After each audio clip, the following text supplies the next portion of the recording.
Now, we haven't done one of these in a long time, but welcome to the community stream, ladies and gentlemen, the Halloween edition. That's right. We're gonna hope to see some costumes. And this is a stream where you guys can come on and argue with me, argue with other people. You don't have to argue. You can agree, talk, converse, and otherwise just hang out. Today, my costume is the Iron Samurai. The Samurai Iron Man. That's me. Unfortunately, this thing is kind of really hard to see out of. But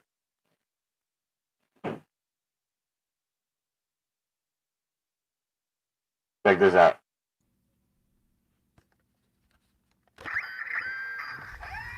Oh. And now I can actually see. So it's pretty good. So I might leave it like this for just a second. I'm going to put into the chat the link so people can come onto the stream if they would like. Boom. And there it is, guys. There's the link to Streamlabs if you want to come on in. Join in. Join in on some of the fun. Come on in. How are we going to argue with that? I don't know. I don't know how we're going to do it, to be honest.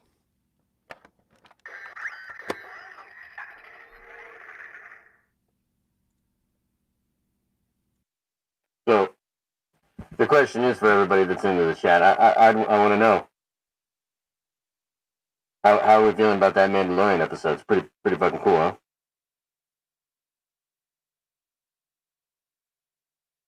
You guys let me know. What did you think of Mando? I see we've got a couple of people. I'm going to bring them in just a second. Join the link if you'd like to come in and chat it up on this community stream.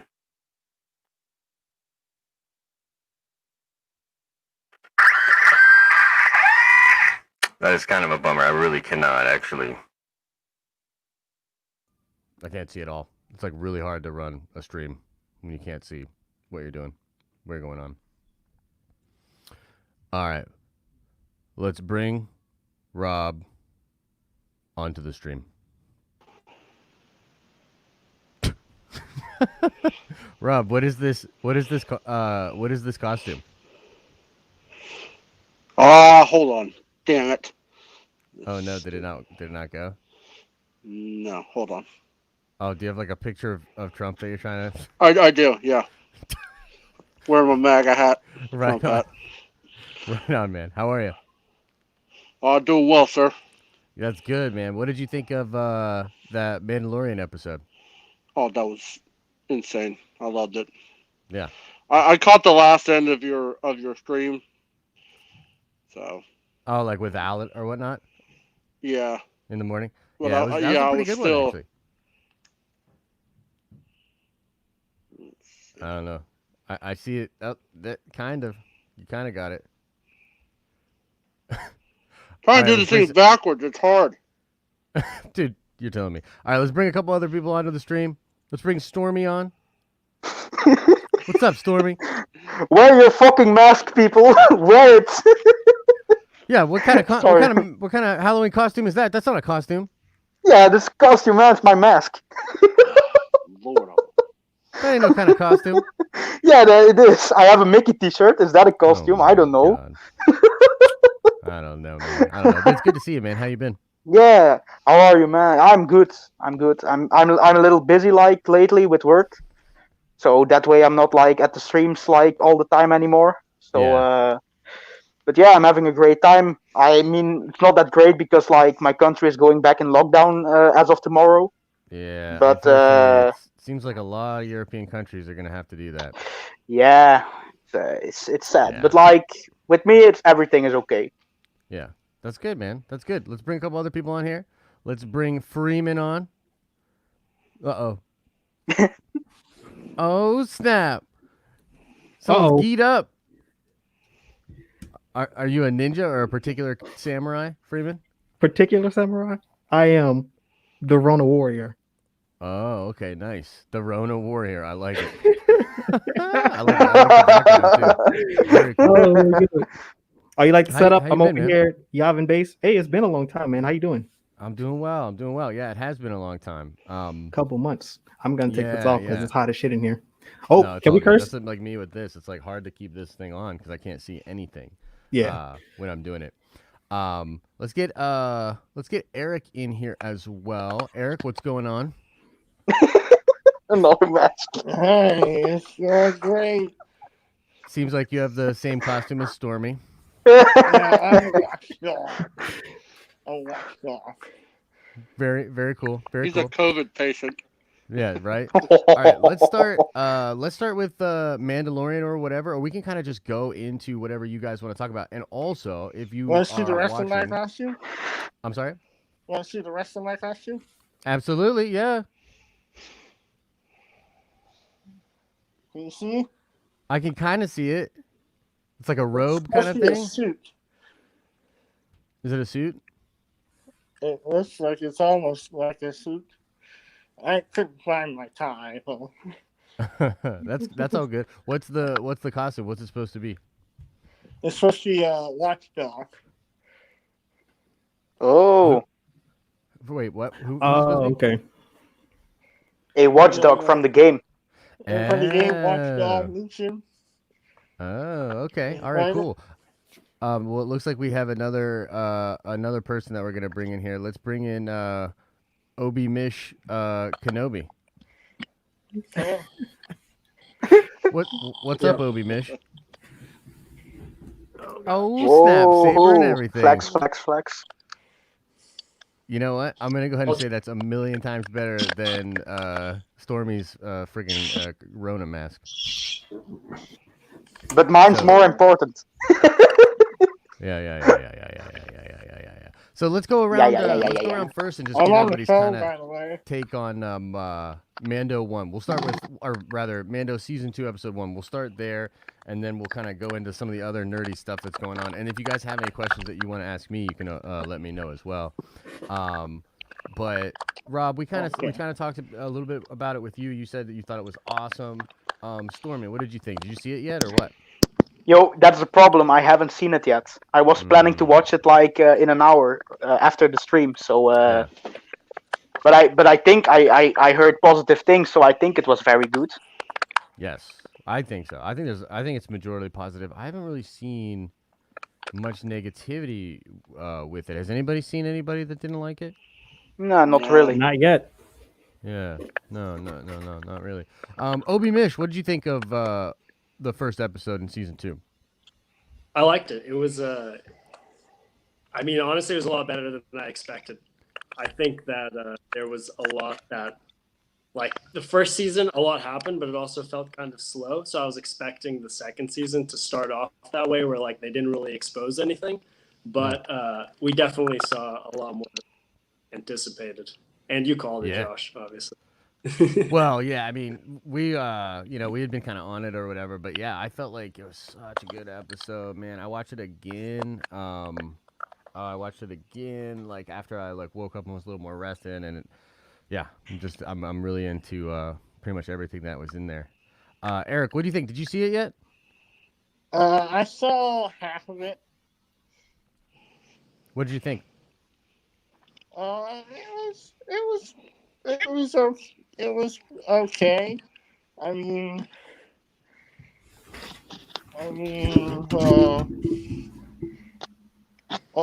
somebody's losing somebody. Oh, yeah, Freeman. Freeman, where are you? I think his camera's back. Yeah, he's back. He's You back. showed back. Okay.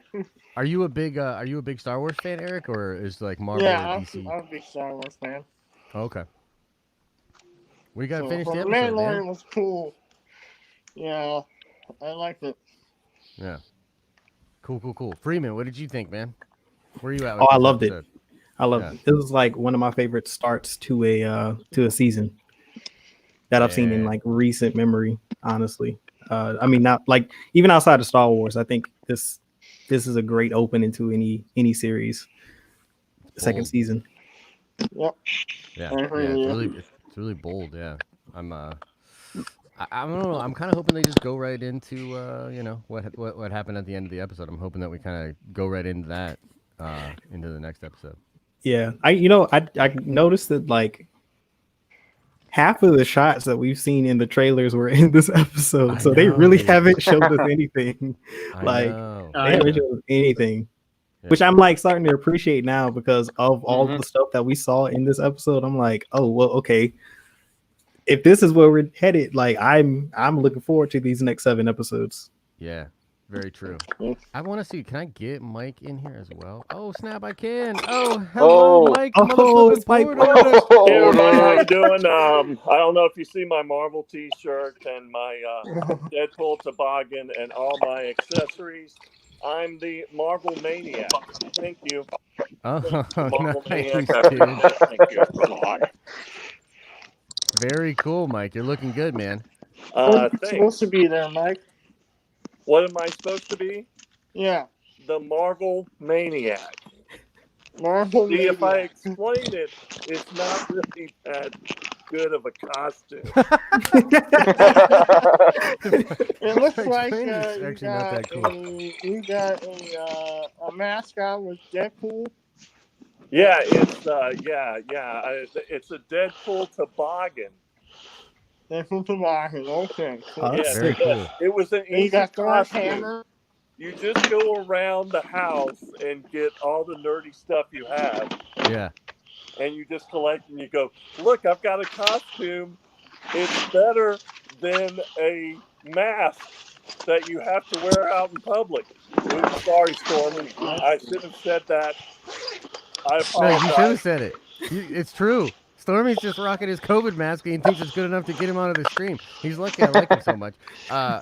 Mike, what did you think of Mando, man? You've seen the first episode of season 2, right? Yeah, I watch movies over and over. I don't usually watch, series, but just one time. This I've watched 2 times. To me, it's like a mini movie. It's like Disney dropped a mini movie, and to me, there wasn't much hype except for what you did and a few others. But yeah, I think this is the biggest event of 2020, is what I believe. Yeah, man. I'm with you. I think we've been looking forward to content for a long, long time, and it's just they really did a great job. Hats off to John. I think he directed the hell out of the episode. It's very cinematic. I know some people, even Al, spoke to sort of the slowness. I actually feel like it's really well paced, and it lets the scenes breathe, and we're not on this crazy treadmill anymore. And I honestly, I saw I haven't read the article, but I saw Charles Murphy wrote an article, and I think the headline was something like "The Mandalorian Grows Up." And I do kind of feel like that. Like, I do kind of feel like the show has literally, like, grown up, like, out of adolescence. You know what I mean? Into adulthood. Is there anything that you guys wanted to talk about with regards to Mandalorian, or anything that maybe the chat wanted to know how we felt about, or whatever? Is there anything you guys wanted to ask me or someone else about the show? Well, yeah. Josh, why? Here's Bob. Or Rob, I should say. Yep. I'm sorry. I'm sorry. I heard Mike. We'll go Mike, and then we'll go Obi Mish. Okay. One thing that amazed me is that you guys have been teasing all these characters, and it looks like it's coming to fruition. Yeah. Can you talk about that? Because as somebody who speculates, you could be stuck on an island. It looks like everything you have said and everything you have thought is coming true. Yeah. Well, okay, so I would say, and actually it's funny because I've had this conversation with a couple of different people today, and I think, honestly, Mike, it's one of those things where until it hits someone on a thing that they really care about, they don't really notice how accurate we have been, like, with a lot of the things that we report, right? So, like, a lot of people, they sort of casually maybe watch the videos or maybe casually watch Marvel stuff, et cetera, et cetera. But then it's like, for instance, when Falcon and the Winter Soldier comes out, and almost, if not everything that we talked about ends up being in the show. The people that really like Falcon and the Winter Soldier are going to be like, whoa, like what happened? Not realizing that happened for Mandalorian, it happened for episode 9, it happened for Endgame, and on and on and on. And the thing is, I don't try to necessarily like spoil stuff for people, but because I know that is what a lot of people are interested in, I'm like going out there and trying to decipher as best I can the actual truth, right? Like looking at the different reports, corroborating it. And believe it or not, like the bullshit, like when we looked at Hugh Jackman's Instagram, like that kind of stuff is the stuff that I do when I'm doing research. Like I will look at everything, you know what I mean, and try to sort of decipher it. So and there are a lot of other people that are doing this as well and doing a good job. But yeah, I mean, I fully expect, you know, people often ask me like, well, what if Ahsoka's not in, or like, what if you don't see Sabine or whatever, and I just literally am so confident in my ability to like decipher through the BS that like I'd love to be wrong. I just don't think I will be. You know what I mean? Because if I was wrong, it would be like a surprise, and I'd be like, oh shit, like this thing's happening instead, or whatever. So that's how I'd answer that, I guess. Cool. I'd say based off that episode, like things are trending in that direction, and if indeed that is the case, then we're like they're really going to set up like an Avengers level type of team up in this series with some of these cameos. Like it's going to be epic. Yeah. Well, it's the Filoniverse too, I think, and the thing that's frustrated me, and I guess the reason I've been so adamant about talking about that is like, you're right. Like Disney isn't really hyping this up at all right now.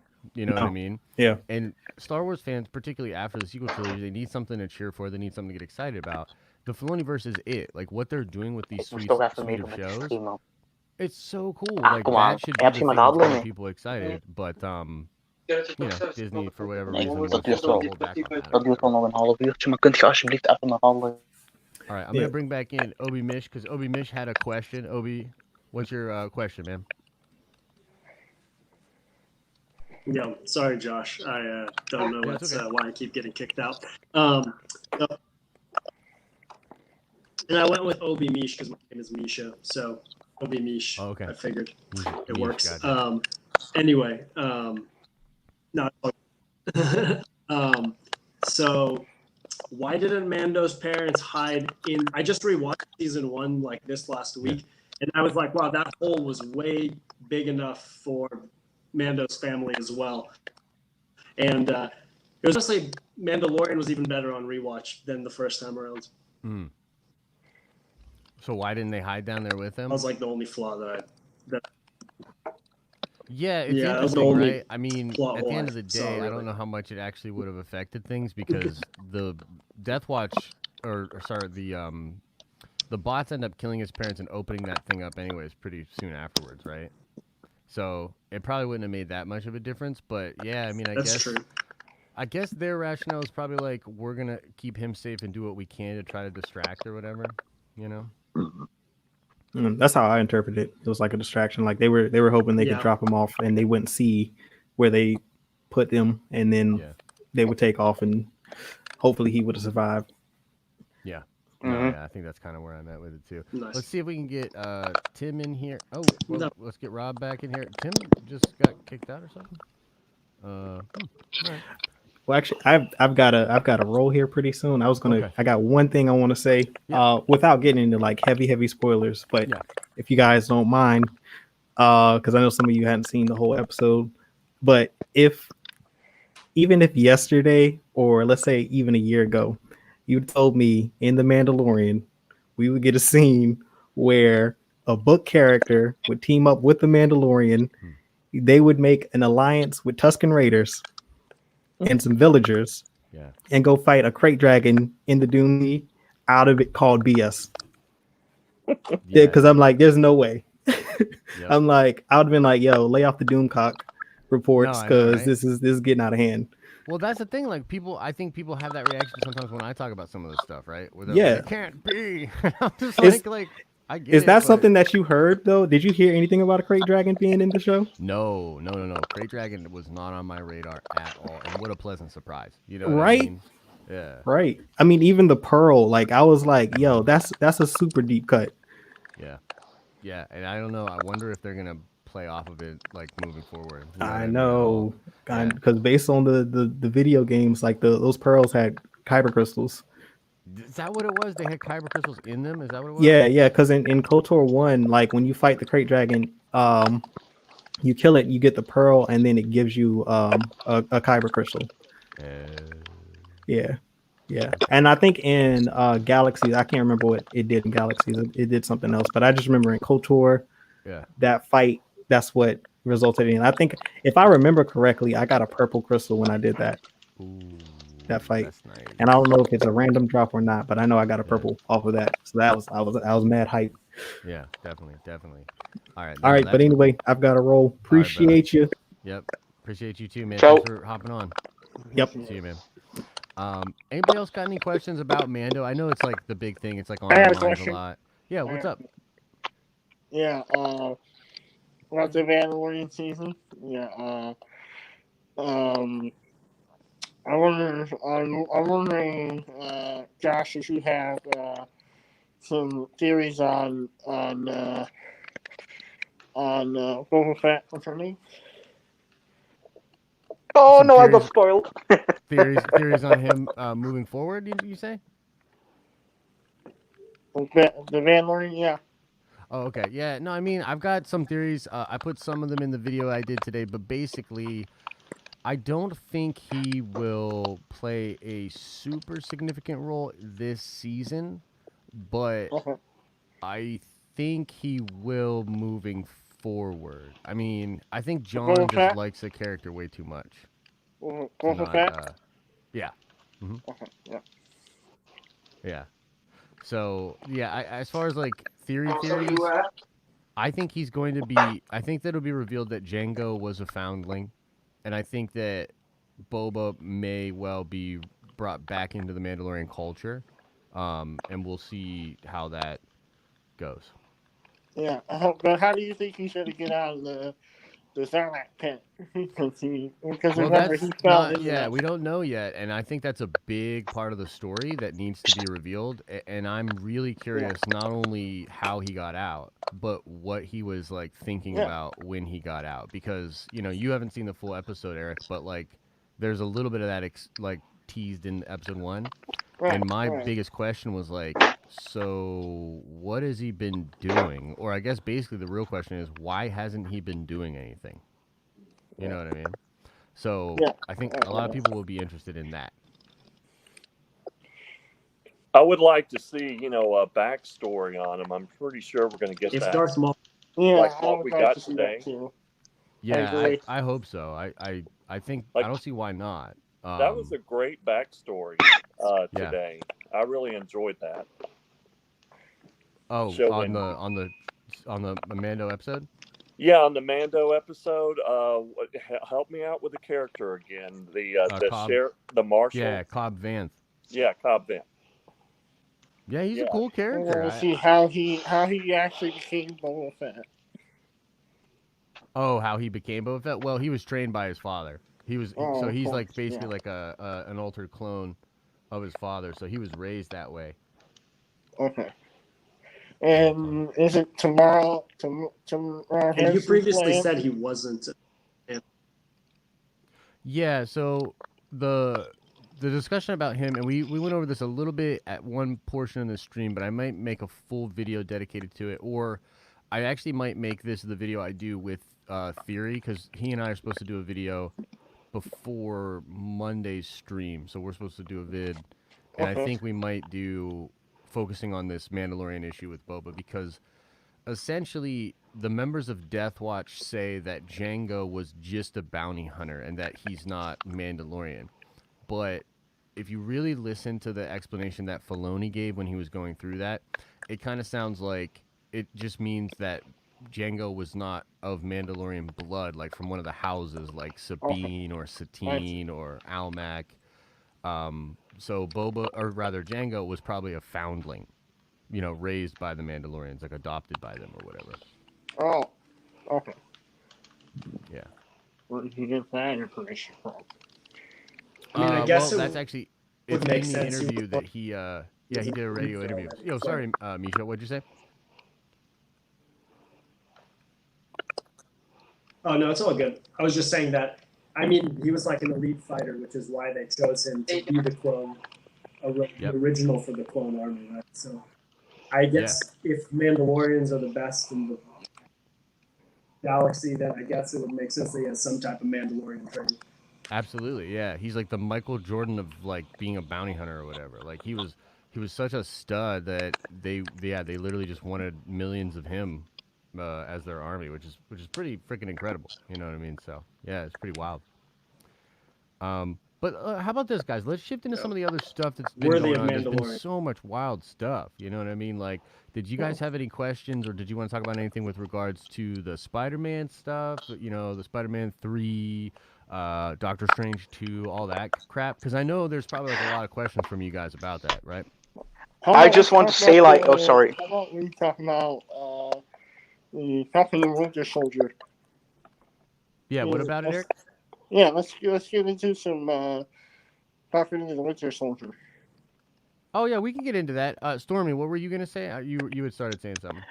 Like, the only thing I want to say on it is, like, Spider-Man 3 has literally just went from, like, my least favorite like movie of Phase 4 to like one of the tops, man. If I hear some of that rumors with like Jamie Foxx's Electro returning and like Andrew Garfield and Tobey Maguire coming back, like if they are really going to pull off like some kind of Spider-Verse version in that movie, I will be very happy, and I think a lot of people will be very happy. Yeah. Oh yeah. I agree. Yeah, man. I have a question. Yeah, what's up, Mike? So in Doctor, it's rumored in Doctor Strange Multi Madness that oh no oh world's Poured her gone. down. No, that Tom Cruise Yeah. was going to come in as an Iron Man. Uh-huh. So what about this? What if he likes what's going on and he decides he wants to be in a few movies? Would you be down for Tom Cruise hanging around the MCU? I mean, okay, so chat, let us know in chat. Would you be down for Tom Cruise hanging around? Yes or no? And then you guys let me know, thumbs up or thumbs down. What would you guys think? And I can't see chat, so. Right. We got 2 thumbs. We got a thumbs up from Stormy, thumbs down. What do you think, Rob? You down with him or no? I hate Tom Cruise, so. Oh no. shit! Okay, so no. we got a lot of right. I can't stand him. I can't stand him.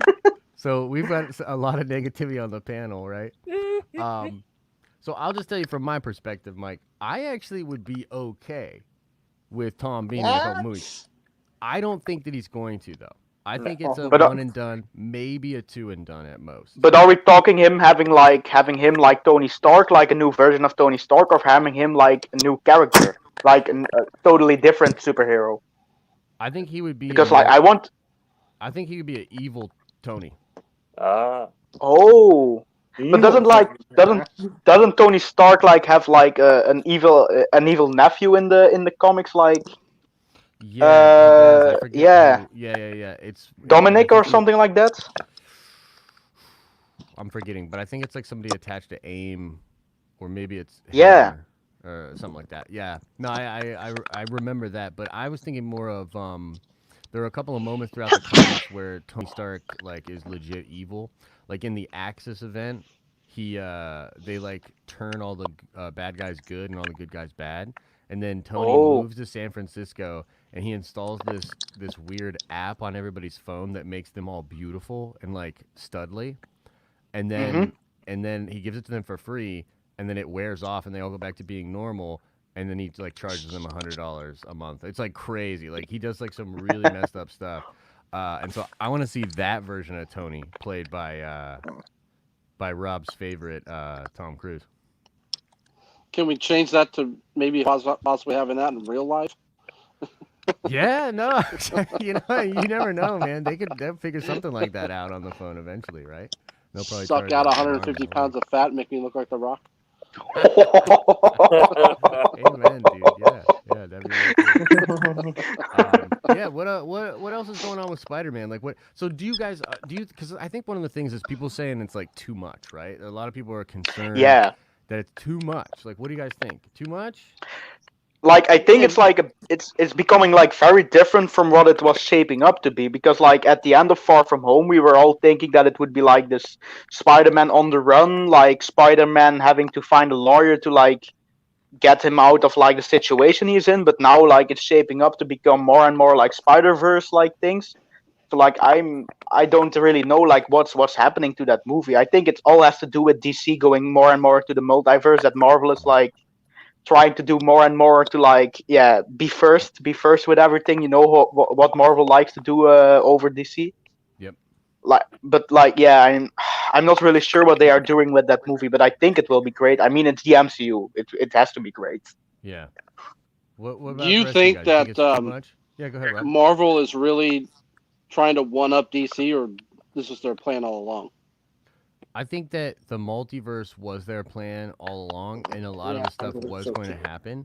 But I do think that Feige is putting extra stuff now into it because of DC. So I think he was probably like, and I don't know if it was the Sony stuff or not, but I think the big report that broke it all for DC was the report about the multiverse with Michael Keaton. It was that initial report in the Wrap that Humberto Gonzalez broke that Michael Keaton would be the new Batman and the Flashpoint was going to be all wild and all that, right? And I think like after that, Feige did probably scramble, and I think this is when he went for the Tom Cruise idea. You know what I mean? Or maybe like this is when he started to push harder for Hugh Jackman Wolverine. You know what I mean? Like these kind of things where he was like, maybe Rob, he was saving some of that stuff for Secret Wars, and now he's kind of like, maybe we could, do it here. So, yeah. But that's just speculation. I have no idea. I see. I would say as long as it fits into the story, I'm all in for it, because that's one thing I'm concerned about a DC trying to stuff too much in a 2-hour movie, and probably the director wants it to be a 3-hour movie, and Warner Brothers wants them to cut it, and it's going to be a disjointed mess. And that's the thing with Sony. Wasn't there a rumor about a live action Spider-Verse? I'm with Stormy. It looks like that they're trying to, cram too much in. That's one way to look at it. And then I look at it, as long as Sony is working along with the MCU, you are going to have, 3 opportunities to continue this multiverse story with of course WandaVision starting off. So I get you, Mike. I think that at the end of the day, if Toby and Andrew are in Spider-Man 3, I strongly believe those will be minor roles. I still think the driving force of that movie is going to be the hunt for Spider-Man, and I actually think Norman Osborn and Craven are going to take front stage, because Norman will hire Craven to hunt down Peter Parker, I think. But I think what will happen is there will be multiverse stuff going on in the film, which is why Doctor Strange is going to be there, and he's going to be sort of, helping Peter along. It's, man, I really hope they don't go too crazy and just super dilute the film and make it like not a Peter Parker movie. But at the same time, you have to trust what they've done so far. It's been pretty good so far. So. It's been good. Yeah. If anybody can cram 3 Spider-Mans into a movie, it's got to be Feige. Yeah, man, I know, right? He's the one that can do it. And then the 117 Batman, going on in the DC side, that's a whole different thing. But hey, we can shift into DC a little bit. I saw somebody saying they really want to talk about the Snyder Cut. What do you guys think about sort of the turn that we've seen DC take over the past couple of months? Ever since Fandom, a lot of positive things have been happening over at DC. So what do you guys think? Anybody got thoughts on that? Well, go ahead. Oh, okay. yeah, some of those like rumors that we are hearing, I mean, I'm getting like pumped up about something. I mean, like I'm not a DC hater, so like, I mean, like I saw like a rumor like I think last week like a villain like Eclipso could like pop up in Black Adam as the main villain. So like I think some things like that are very cool. And then like man, DC fandom, like everything that came after that, and like with DC fandom, it was just like, I mean, people like got like a new sparkle of hope that DC can do like good. Because my standpoint is always this, like you have to love both because you can have like double as many things like to look forward to every year. Like, you know what I mean? Yeah. Yeah. Eric, what do you think about the DC stuff, man? Are you pumped or no? I'm pretty pumped about it. You know, and ever since we got those rumors, you know, I think that we're gonna get a really good glimpse of Dark Side, hopefully. Yeah, in the Snyder Cut. Yeah, that's gonna be pretty freaking cool. Very What do you cool. think, Eric? I just want to ask you, what do you think about Ryan Reynolds being Green Lantern? Do you think that'd be cool, or do you not want that to happen? Ryan Reynolds being Green Lantern again? In the Snyder Cut, yeah. Oh shit! He killed Green Lantern the last time. He did, yeah, I know, right? It's pretty funny. I really don't know. Yeah. It sounds like I'm glad we're seeing more. cool idea. For What'd you the say? What'd you Snyder say, Misha? Is it Misha or Misha? I'm sorry. I'm so bad with names. What now? Misha. No, Misha. you're good. It's Misha. Misha. Like me. Gotcha. So what were you saying? Yep. So I'm glad that we're going to see more of Leto. I know a lot of people were hating on it, but I definitely enjoyed his performance more than the Joaquin Joker movie. It was a good movie, but it's not a good superhero like DC movie, Right. in my opinion. Yeah. No, I mean, I'm pumped about him coming back too. What do you guys think, Rob? What do you think about Jared Leto, man? Are you a fan? You know, I never really watched that Joker movie because I heard it was just god awful. So Yeah. but I mean, I like Jared Leto as an actor. I think he's got good range. He's, you know, if anyone can pull it off, he can definitely do it. So Yeah. Wait, who? You know. Which actor? Jared Leto. What's he playing? Oh, he's coming back as Joker in the Snyder Cut. Oh, Yeah. okay. Jared, Yeah. I thought it was Jared Leto doing it. What's up? Jared Leto? Jared Leto? Yeah, that's what we said. Jared Leto. Yeah. Leto. Oh yeah, of course. Yeah, I would love to see him back in. Yeah. I mean, we said sort of the punk. What'd you say, Stormy? What? I mean, we saw way too less like things about Jared Leto, his Joker, like to like have a clear view like what he can do with that character. So like, I think how many minutes was he in the Suicide Squad? Like 5 or 6 or something like that. Like Yeah, they massively undercut him. So like, yeah, I think isn't there like also like a Joker in like the 3 Joker storyline that's like kind of based on his Joker, like his kind of persona? There's certainly, yeah, one of the Jokers okay. is a little more like Leto's or Leto's than other ones. Yeah. Mm-hmm. I mean, I'm in I for would it. love to see them do Flashpoint, you know, Yeah. with what is it, Thomas Wayne, yeah. Thomas Wayne. I don't think they're gonna. It's funny. I don't think they're gonna do Thomas Wayne. Actually, I think they're gonna do. You know, that's where Michael Keaton's Batman's gonna come in, and it's gonna be just a different version of the Burton Batman. You know. Oh, I screwed that up, didn't I? I said that Jared Leto was in Joker. That's Joaquin Phoenix. How terrible is that? Well, yeah, but I think you were talking about Suicide Squad, right? Yeah, Suicide Squad. Yeah. Yeah. Although I never saw the other Joker. You didn't see the Joaquin Phoenix Joker? The Joaquin, no. No, yeah. I did.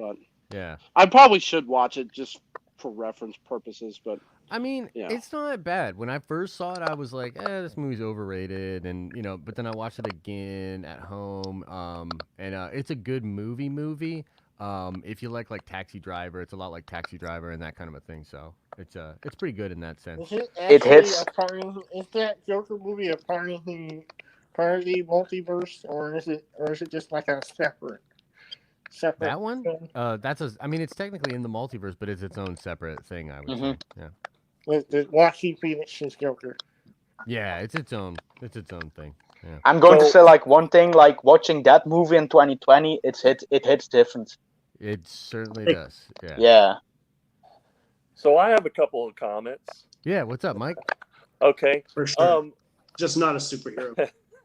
First Right. thing, the DC, I was a little worried, and hopefully, when we got Fandom, we got these, the incredible Black Adam, and I was going to get the JSA with Dr. Fate, Yeah. and then they took him off the slate, and that's one thing. Another thing, getting back to the Snyder Cut, I think that's where Warner Brothers is going right now, right? Isn't it all about the Snyder Cut? And I think, what I would ask from you, Josh, do you think that from the Snyder Cut, are they going to continue the universe?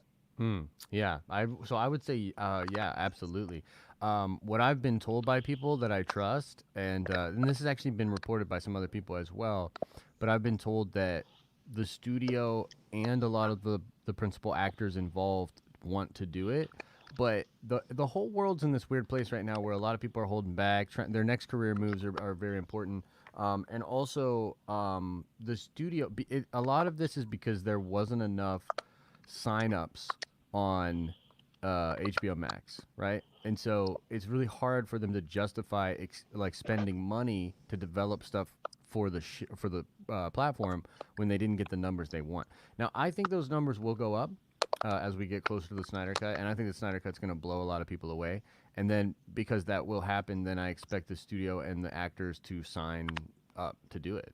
You know what I mean? And I think it's just the people that really win are us, the fans, because the old DC was like, you can't even have Batman on the CW universe because Gotham's on the air, which is absurd. You know what I mean? Like, we should be able to get Batman in whatever universe. Like, you know what I mean? We even know now that there's Superman and Wonder Woman in Matt Reeves' universe, right? So the new hope and the desire is that because of the multiverse, they're going to be a little bit more loose with letting these characters be in there, and that does apply to the Snyder Cut. Like, they should have free reign and license to do a lot of that work. I think those actors really like that universe, and to be honest with you, I think they all really like it, partially because it got shit on so much. The other version, right? Nobody likes, and this is something I would always argue with people about when they would tell me that Affleck would never come back. Nobody likes having that kind of a stain on their record, and people that care about their craft and care about what they do, they want to if they want to undo that, right? They want to wipe out that red. They want to have that second chance. And so I think a lot of these actors, man, it's just so cool that this is happening and that they're very passionate about, Zach completing his vision, but also doing this new cool thing at a time when everything's changing. It's got to be a really cool feeling to be involved with that. So, yeah, I do think that. And as far as your other question, Mike, with the Black Adam thing, I think Black Adam is still going to move ahead. But again, it's just one of those things where everybody's just holding back right now, dude. Like, I mean, we don't really want to necessarily go into negative stuff, but Europe, Brazil, certain places in Asia are really, really still struggling with this thing that we thought was going to be 15 days to stop the spread. You know what I mean? So, all bets might be off for now. We just need to see what this looks like, on the other end. But I'm for Jared Leto as Joker because I Yo, agree with Josh. Stormy. We didn't get enough of him in the beginning to really get a fair Misha, shake. what's up? Yeah, Sorry. I agree. Misha, what's up? Sorry, bud. I have a Mando if I can change yours, I have a Mando question for Yeah, the go ahead. panel for Sorry. you. So, what are the thoughts around Luke Skywalker having a presence in Mando? Personally, I feel like it's a lot to ask for, but a lot of people have been talking about Luke potentially coming back. But so I want to see what people's thoughts are around it. Yeah. Luke Skywalker and Mando, I'd love it. I would hope actually that they would get like Sebastian Stan, right, to do it. Because I think Mark is just kind of over it, and also he's just too old at this point. So, you get Sebastian and have him play that younger Luke. It would be really cool. The problem is when you put Luke into it, how do you not make it the Luke show? And that's the thing I think with Boba too. It's like that is like tough, man, because right now people aren't really talking about Mando, even though he did some crazy shit flying out of that thing's mouth like that was dope. But everybody's really talking about Boba, and Boba didn't do anything. You know what I mean? Mhm. So it's hard. You don't want to. I don't know. Like something like that would be great, but it also kind of, I think, can overshadow the show in a way that some of these other characters might not, if that makes sense. I agree. I think it's better left out. It's something that doesn't need to be touched necessarily. He has his own story. Yeah, agreed. Vito, drunk out of your mind. Vito, you crazy mofo, man. Be safe out there, brother. We all love you, man. Just be safe, okay? I have a question. Yeah, what's up, Mike? Wow. You know what? I'm a boomer and I forgot my question.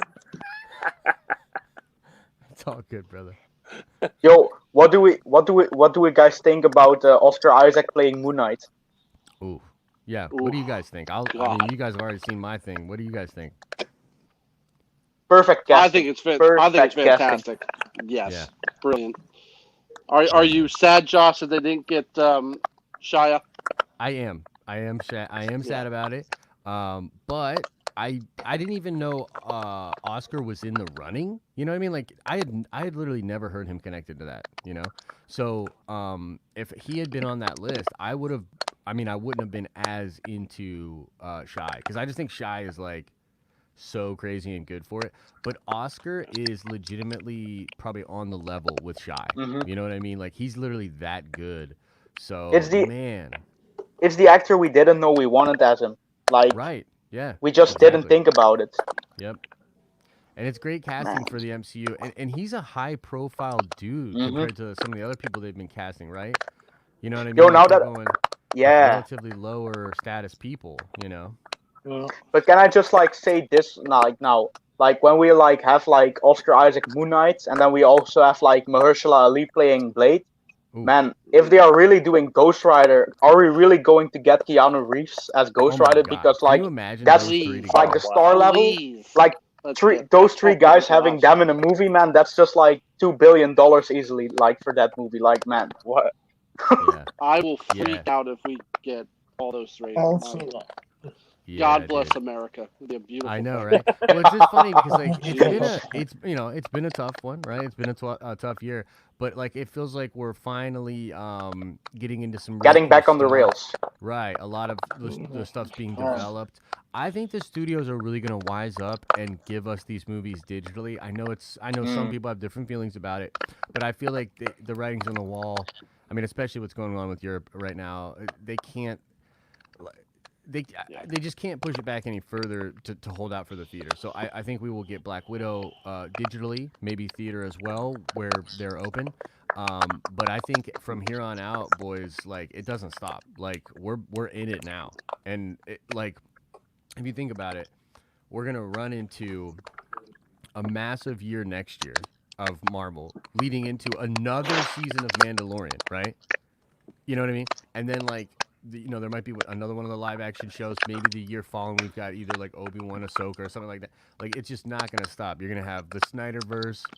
You're gonna have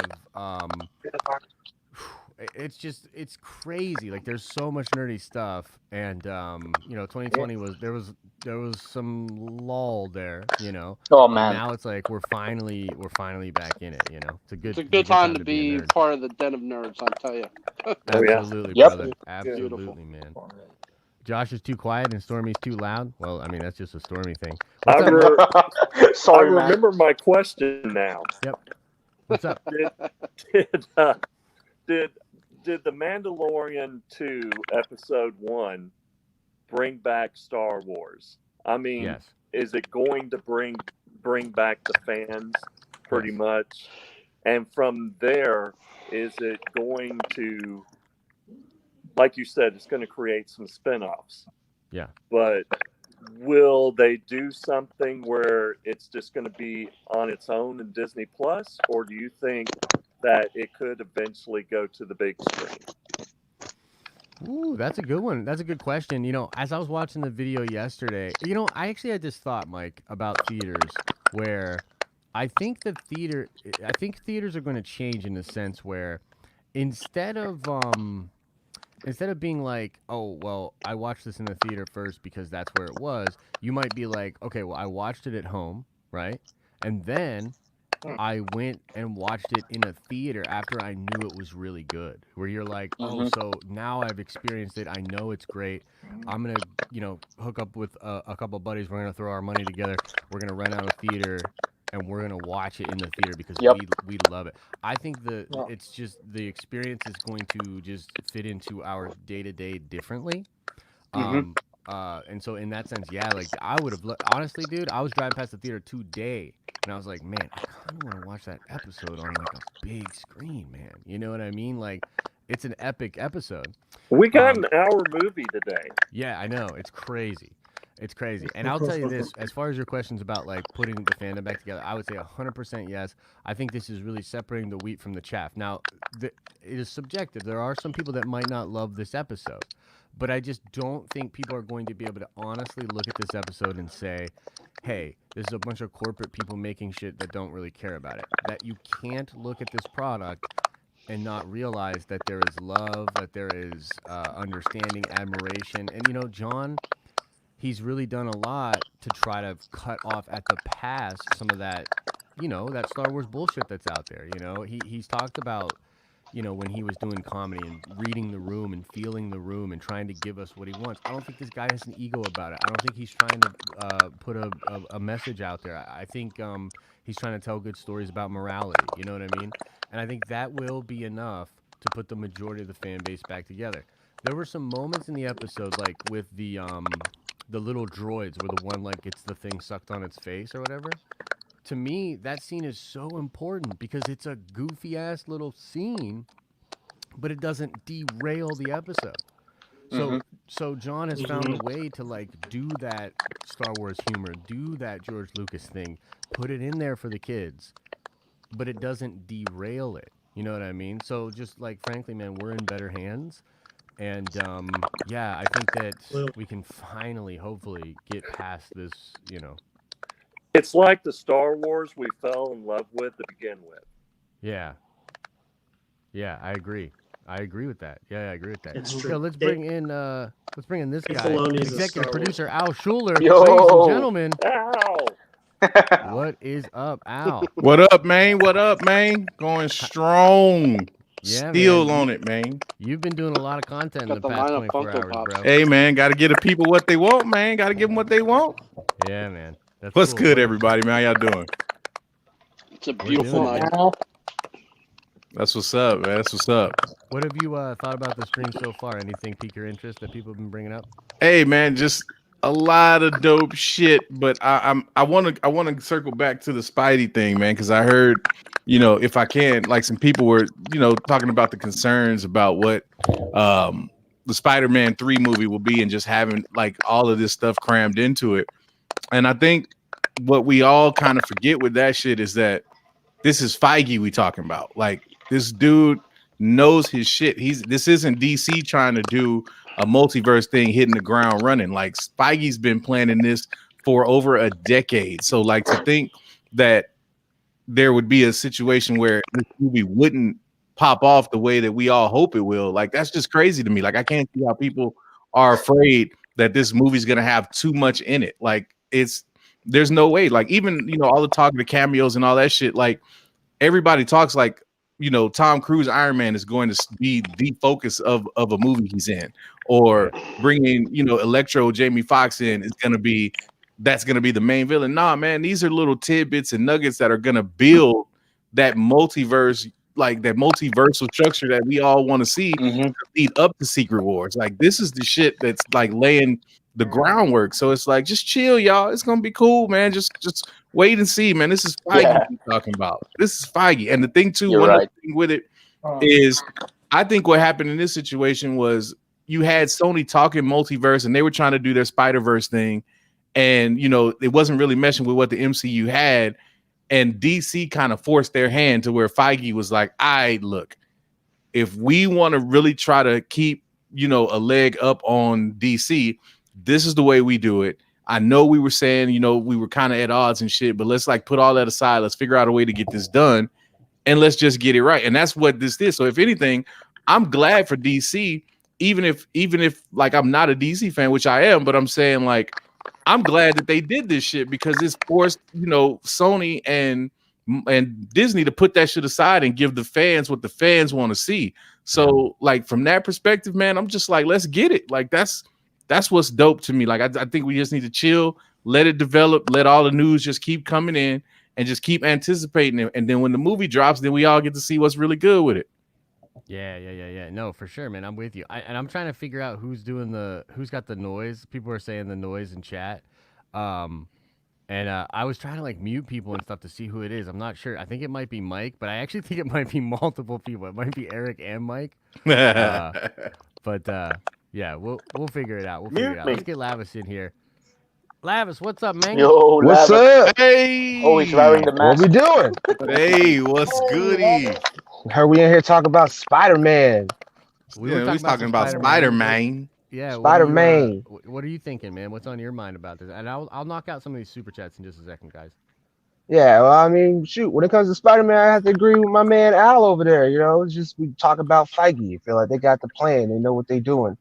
I don't think because we had this little time off that it's their fault or anything like that. It's the stuff that's going on is what did it. So if it wasn't for that, we would have already gotten Black Widow and everything else and rolling on through with all the content. So just sit back, relax. When we get it, we'll get it. It'll be great.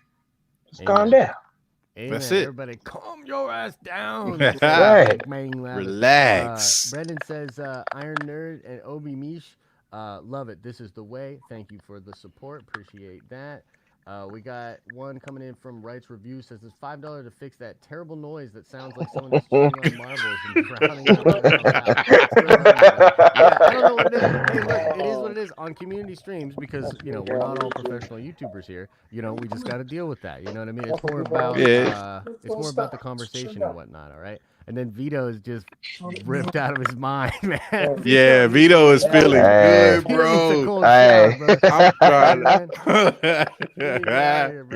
trying to be careful, Vito.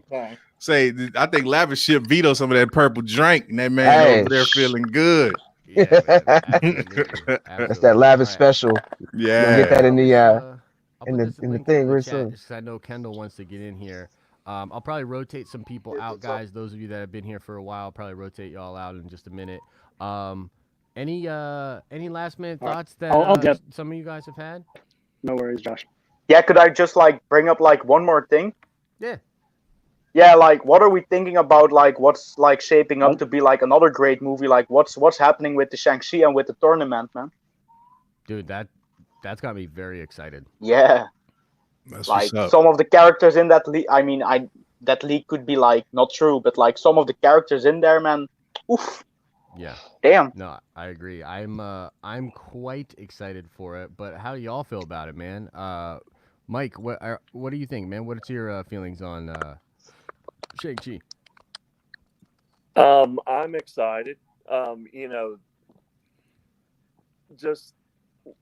I'm curious about, how many of the Doctor Strange characters, how many other characters that we're going to see in the MCU is either going to be in there or they're going to start in there. But Shang-Chi's a character that I don't really know, and I've learned a lot from you guys, and I'm excited about the 10 Rings, and wonder if what is his name? Fin Fang Fang Foom. Bing Fang Yeah, Boom. him. Mhm.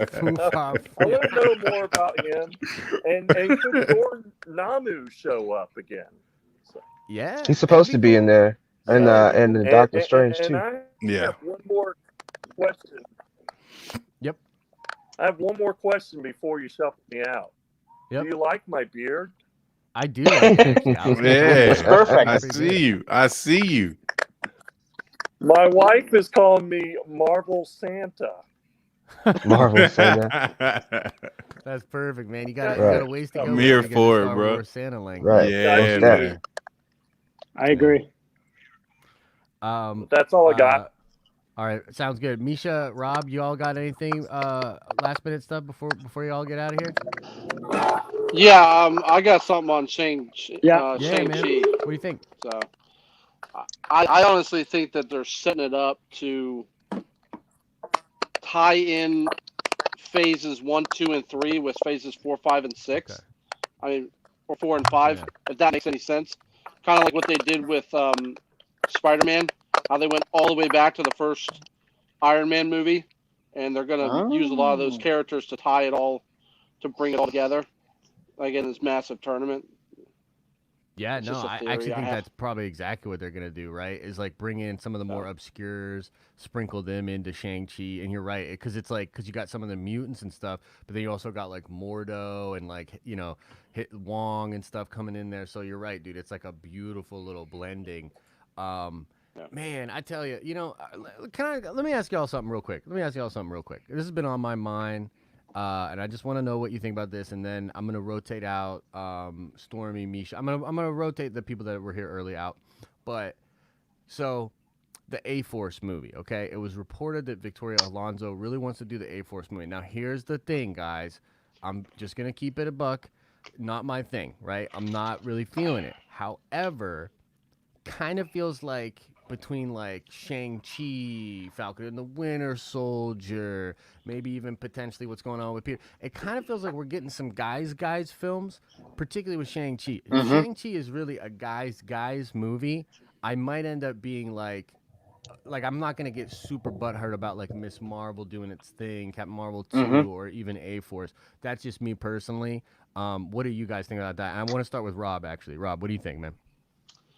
I mean, I'm all right with it. I don't care. I don't get into the whole, oh dear God, they're making a woman movie. Who cares? Right. Just make the thing, make it good. That's all I care about. I don't get butthurt. Oh my gosh, they're making a woman focused movie. They might have, a such and such. I don't care. Like just so. No, respect it. Misha, What's what up? do you think, man? I completely agree. Yeah. Yeah, I completely agree with Rob. I mean, doesn't really matter as long as it's just good quality content. I don't really care. Amen. It's someone I've never Mike, heard of. Brother I don't care Flippin' about their Porter, gender or what they used to be, who they are, whatever. Really doesn't matter. I just want quality content. And I'm here for the Star Wars. Yeah, no, I got you, brother. I got you, my friend. Mike, any last minute things you wanna say before we get you out of here, brother? Yeah, I'm all for the girl film. I was, I mean, when I saw the scene in Endgame, I was like, it kind of seemed like it was shoehorned. But when there was a rumor about that, remember, was it like 6 months that they went into Feige's office, all the girls, and said they wanted to do a movie? Yes, that was the report. I was excited about that. So yeah, girl power. Let's go. I mean, I would enjoy. I mean, as long as Feige is involved and it's a good movie, I'm all for it. Right on, man. Right on. Appreciate that. Stormy, any last takes you want to give on A-Force or whatever?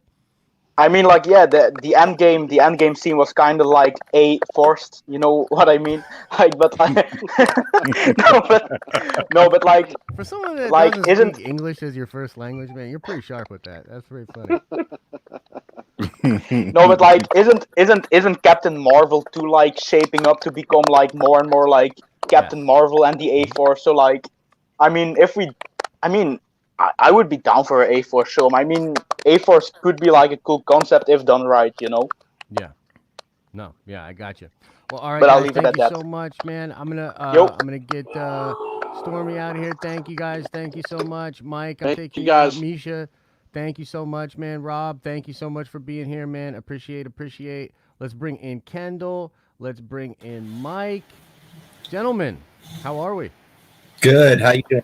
What's up? What's up? Good, man. What's up? What's up?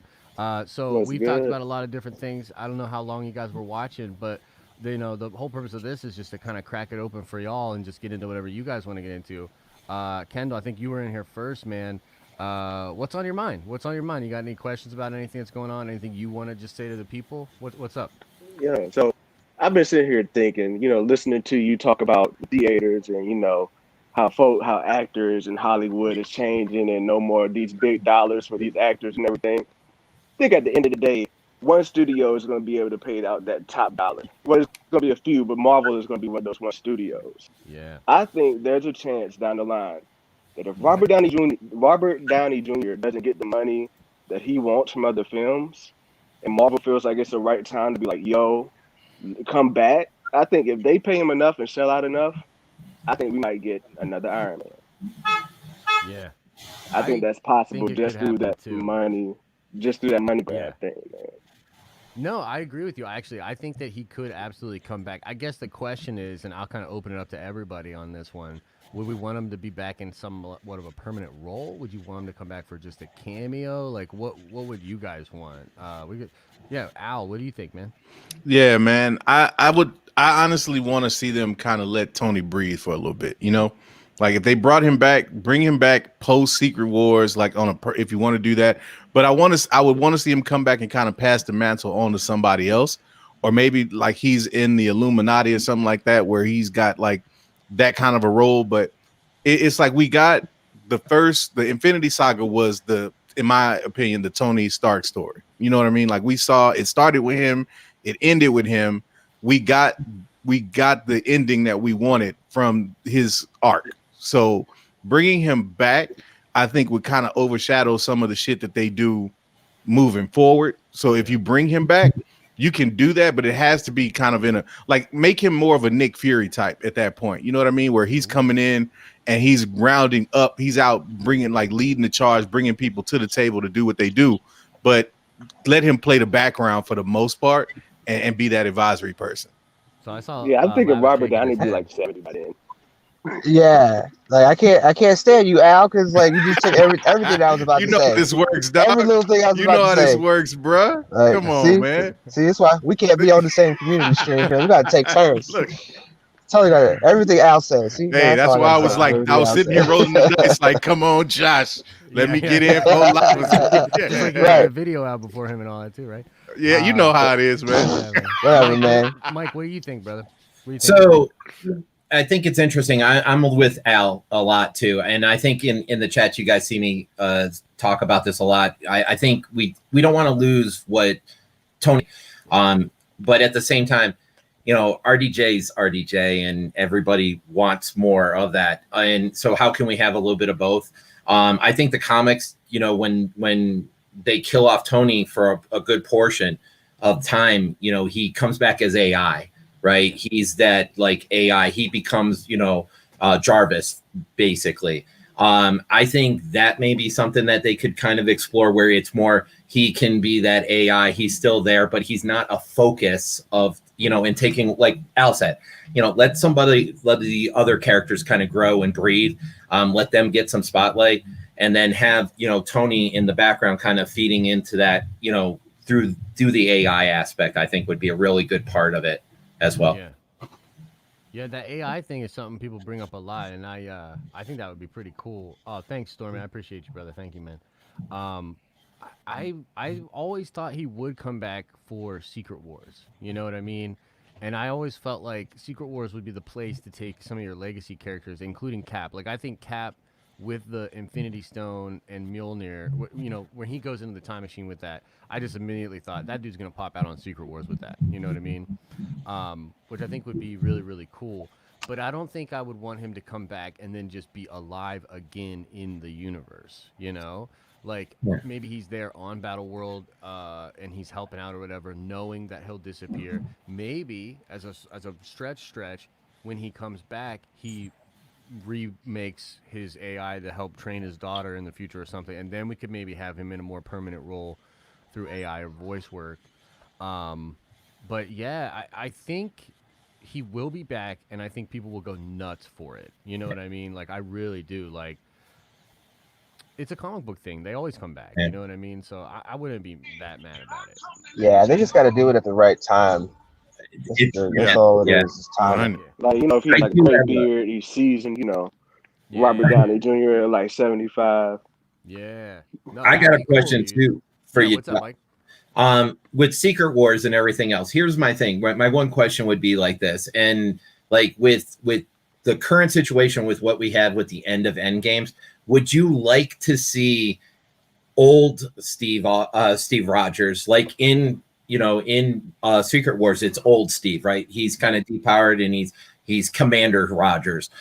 Would you rather see that, or would you rather see them bring back, you know, young and actual Steve? I mean, because I like that whole play where Tony and well, it's actually like, you know, Steve's kind of going at the Illuminati, and he's old time Steve, and he's like, you guys all knew this. You knew all this was going to happen. Yeah. Let it happen. No, and that part of the comic's really cool because they, I remember the thing that was so cool is when they first ostracized him from the Illuminati because they knew he was not going to cross any lines. And, you know, like, Cap's the kind of guy where it's like, we can't destroy another planet, you know what I mean? Yeah. But, like, not realizing that, like, if you don't do that, you're going to destroy 2 universes, right? Right. And I remember because it was funny because there's a really good T'Challa moment because he's, like, talking to T'Challa before they go in to explain the meeting. And he's, like, explaining it to T'Challa because he knows that T'Challa's a very honorable person, right? And then he calls for T'Challa to back him up in the meeting. And T'Challa basically just comes forward and is like, sorry, Steve. Can't do it. You He know, can't do it. yeah. Yep. No. Yeah. Yeah.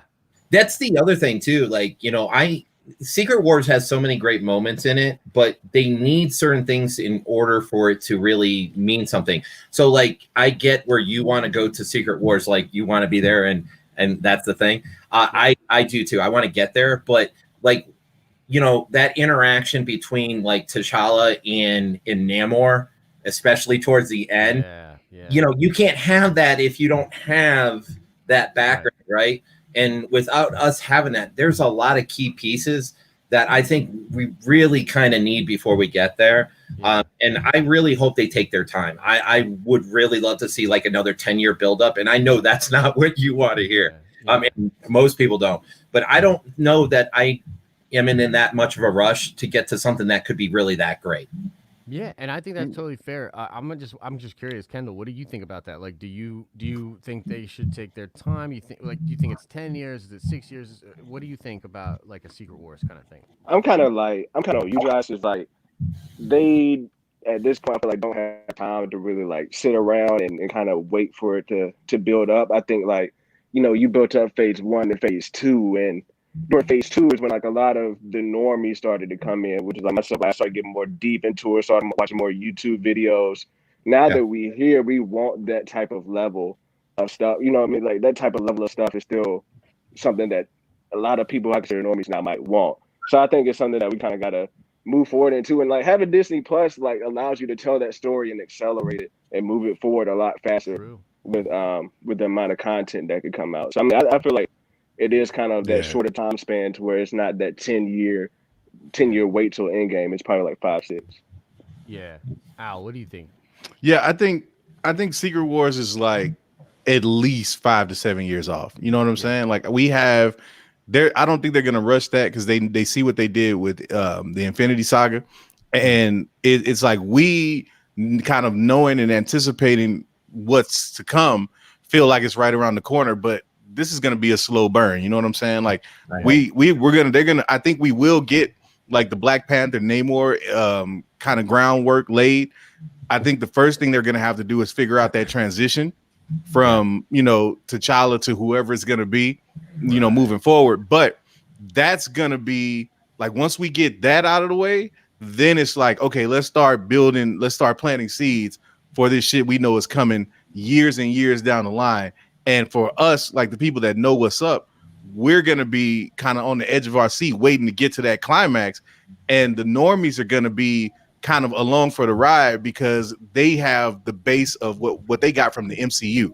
So they saw the Infinity Saga, and my point to that is that the Marvel and Kevin Feige, they realize they have time, and with the Infinity Saga, they bought real estate with normies to be like, we know that we can string this out for 5, 7, 8 years, and you'll still be interested because look what we were able to do with the Infinity Saga. Like, you've got that trust now. So I think for us, we talk about it like we think it's going to be, 2023, 2024, but I'm thinking, it's going to be like 2025 or later that we even get the first even hint the Secret Wars is coming up. Yo, Lavis, you got some thoughts on this before I go into a huge tangent? Yeah, no, I agree with that. I think that it'll probably be somewhere in the middle. They'll probably get to Secret Wars probably in about 2020. So yeah, about 5, 6 years from now, we'll probably start seeing that being I don't think they should rush it, but I don't think they should take the time either. I think that there's different platforms that they have available to them now that they can kind of maybe trim some of the time down by doing this Disney Plus show and explain something that normally they would put in a movie or something like that. We're losing you a little bit. 8, 9 years before we start seeing stuff. I'm having a little bit of trouble with your audio there, brother. I'm gonna mute you for just a second, hopefully while you reconnect. Yeah. So here's my thing on that. I totally get where everybody's trepidation is with it as well, and this is why I kind of lean towards them doing Battle World actually as more than one film. And I think that if Infinity Gauntlet and Infinity War was a massive 2-parter for them, I don't see why they wouldn't do like a 3-parter, maybe even a 4-parter or something for Battle World.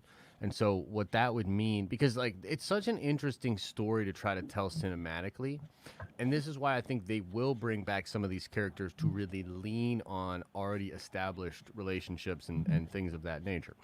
So there'll be a bunch of Avengers, like Peter, Captain Marvel, Doctor Strange, War Machine, Vision. There'll be a ton of Avengers that if Cap and Iron Man were to come back, their jaws would be on the floor, right? So there's moments caked in already that we have that could be very impactful. They're not the same moments, to Mike's point, they're not the same moments that we had in the Secret Wars, but I think we can get to some of those moments, particularly if we do a trilogy. So if the first movie is really focused on Reed and Doom, right? And maybe like the Illuminati trying to figure stuff out while Doom is actually figuring it out. And then you have that kind of a dichotomy all throughout like a 2.5-hour first part of the movie, which to me would be when 616 and the Ultimates universe are like the last 2 worlds left, man. And it's like crashing in. Like imagine a movie that is a huge disaster type movie film that leads to a point where everything disappears, and then there's a scene on Battle World, and then boom, that's it. And you have to wait until next year, and then you come in and you're like, oh shit, like we're in Battle World. It's Game of Thrones with Marvel characters, and we have a whole new thing to figure out. Because the thing that's beautiful about Battle World is all sorts of things are new to everybody. Like I didn't, you know what I mean? Like you're learning about the Green, right? You're learning about Baron Sinister. You're learning as you go. But you don't feel lost if you're a Marvel fan. But yeah, I'll shut up about that. What do you think, Mike? So I think that's a great idea. But let me ask you a question. What if Marvel did this kind of like piggybacking off of what they're kind of experimenting with the multiverse saga, we'll call it. The Wanda, Doctor Strange and Spider-Man 3, we'll call those 3, right? The multiverse saga. Or whatever you are going to come up with an ideal name for. Multiverse Saga feels great. That version, how they're crossing it over, I think Secret Wars lends to a good point for them to kind of do a multi crossover where it's not just a traditional trilogy. How about like we do something that spans the year and it starts with one movie at the beginning of the year, a series with like a 5 or 6 ish, episode mini from on Plus, then another movie in the middle, another series, and then at the end to kind of bookend it. And each one of those characters, those main characters, have like a play in it. So it's almost like the comic book version where you're buying it crossover. Yeah. No, I think that's brilliant. And actually, I wasn't exactly thinking about that, but you're right. So, like, think about it. If we do a trilogy structure with the big movies, that doesn't mean that you can't have a shit ton of Disney Plus stuff and even a little other film going on at the same time. Right. So you're right. Like now, there's so much room for them to be exploring stuff that they can catch us up like much more quickly than they did before. You know. And the thing about go ahead, man. Go ahead, Mike. I was going to say how many people are going to need a little bit of background for Owen Reese just alone. Oh yeah, 100%. And they might actually change that to a different character that maybe it's Ant-Man or maybe it's Janet Van Dyne or just like someone similar that to Reese, right? But like that we already have a relationship with. That could be the thing, you know. Yeah. Nice. Yeah, let's bring in Will Bowden just because this hair is looking too nice. Oh, what's up, man? See you. What's the costume, man? It's my man Maui. It's a Maui from the movie. Maui from what movie? Moana. The Disney movie Moana. Okay, right on. Okay, so that's the tats on you. Okay, so that's The Rock, right? Exactly. Yeah, you look just like him, brother. That's awesome. Your connection's a little bit poor, Will, but I'll ask you, did you have a question or anything that you wanted to address? Yeah, I was on. Sorry. So on last night episode of the Mando, Cobb Van's racer, is it made from Anakin's ship when he does the race in episode 1? Yeah, it looks almost the same. Yeah, I think it is. I think it's Anakin's pod racer engine. Yeah. Yep. It's pretty cool, huh? That was great, man. That also I've watched the video of you and Al's after the episode, and the comment you made, it's so amazing. I mean, and like I said, it's getting you felt that you were in Tatooine, you know? Yes. Hell yeah. Yes, I agree, man. The feeling, it was a beautiful thing, man. And I was, feel very privileged to do what I do and to be able to do that stream with Al, which is doing big numbers right now. Al, I don't know. Last time I checked, it's like 11K, bro. Yeah, bro. I saw that, man. I saw that. Yeah. So that night was, or that stream this morning was crazy. We had around like 775 people in there. Yeah. Actually, just being a mod was being difficult, and so many people were trying to get their stuff in. They were spamming, so I had to like time people out. It's crazy. It's fun. Yeah, and it's a beautiful thing because I think one of the things that we do the right way over here is we have a great base and a great community, and it just makes it so cool because look, there's gonna be things that are popping, and then we'll get like this influx, but then I sort of rely on the community to sort of be that in between and also to set an example. And just real quick, I want to say too that like, when we brought Geekdom on and when we bring these other people on, when I bring like a Matthew from the Lightcast podcast on, I just feel very comfortable doing that because of you guys. And because I know that the community, I mean, I knew Matt was saying some wild shit that you guys were like going to freak out about. But overall, like just very respectful, not hateful. I've been in other streams before, and we all know, the different characters or whatever. But I've been in streams before, and the chat is just a cesspool, man. It's toxic. It's all sorts of things you don't want to see. Nobody has time for that. And despite us having a lot of differences, we're a very eclectic group. We all kind of come together with that common ground of respect, and yeah, so it's really really cool.